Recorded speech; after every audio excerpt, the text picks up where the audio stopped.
I'm going to take a different type of rubbing and put it into repeat. This one, to me, feels like it's less evenly distributed, and so it's going to show other kinds of problems, but I think that'll help you troubleshoot your own patterns.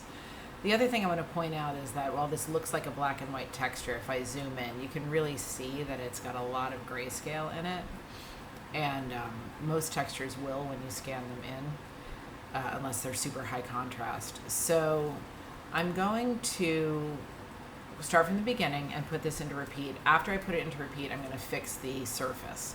So step one is select all, then new layer via cut. So I've cut it off the background. Then I'm going to go to the canvas size and change it 200% vertically. Doesn't matter that the background is pink because I'll be getting rid of it.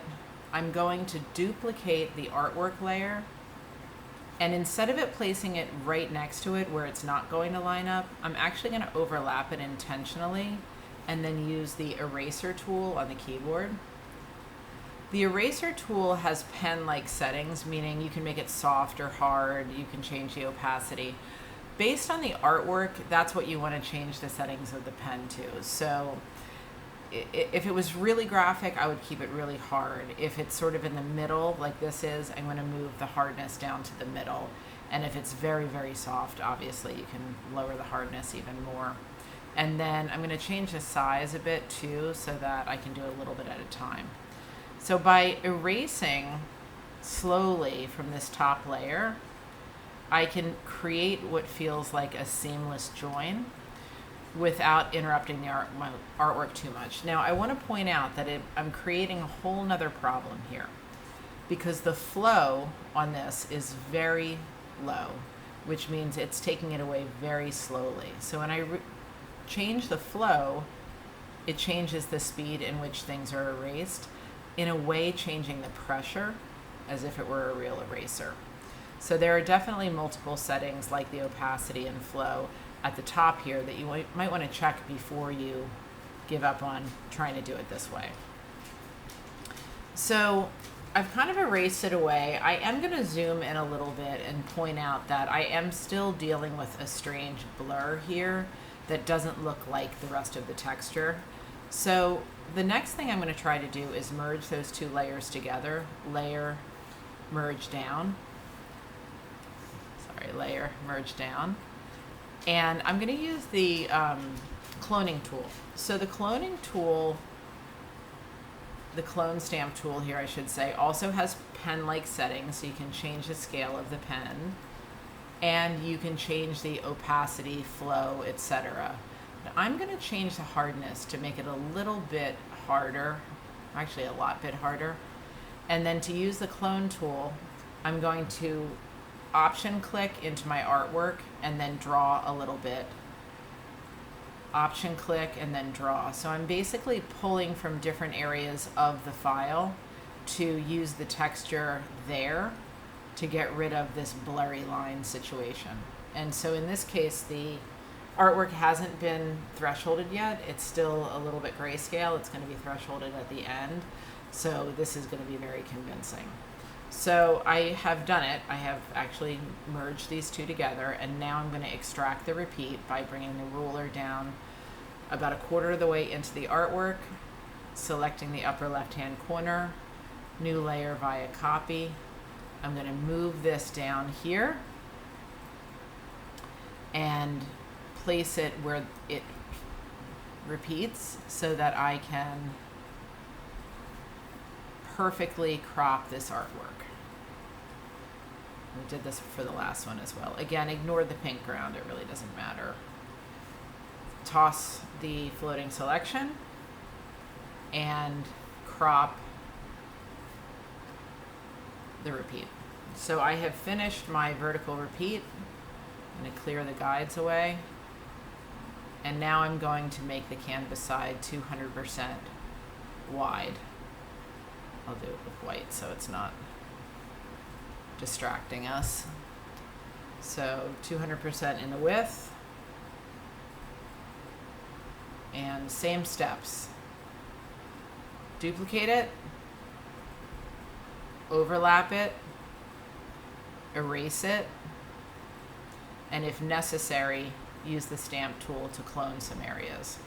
I don't think it's really going to be necessary, to be honest. I don't think it's as obvious as it was in the other direction. So I'm going to merge those two layers together and then place a ruler about 1/4 of the way in. Select the upper left-hand corner.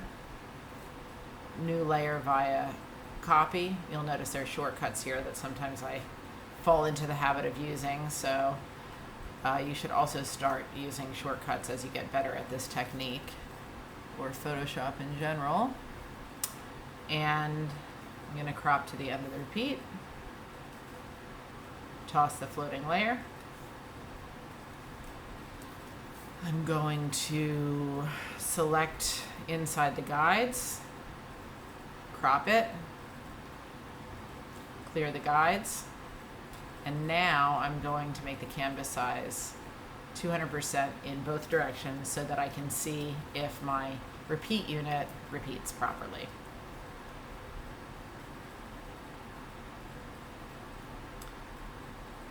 That looks pretty good. But textures are rough, so you can see that it's pretty obvious that there's a repeat happening here. So if I merge these together and work on the whole thing, then I'm working on 4 times as much as I need to. So really what I want to do is fix the obvious areas when it's in one repeat. So it's obviously this section that needs to be fixed.